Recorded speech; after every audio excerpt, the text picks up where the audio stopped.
Naša primarna naloga je prevoz potapljačev na točko aktivnosti in pa samo varovanje protiminskih potapljačev, tudi reševanje in iskanje pogrešanih oseb tako v morju kot v celinskih vodah.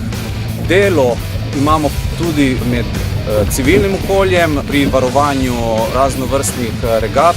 Med drugim pa se tudi udeležujemo mednarodnih misij tako na morju kot na kopnem.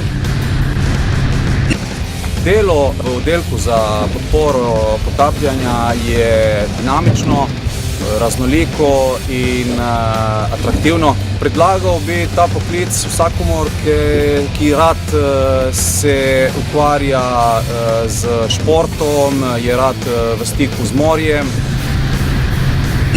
Za vsakogar, ki bi si želel opravljati tak poklic, je prvotno potrebno opraviti temeljno vojaško strokovno usposabljanje, nato pa pridobiti še ved mornarja, pa ved pirotehnika in pa še vrsto drugih izpitov, kot naprimer izpit za voditelja čolna do 24 metrov, tako za morje kot za celinske vode, in pa izpit za pomorsko postajo VHF GMDSS, pa tudi izpit za reševalca iz divjih vod.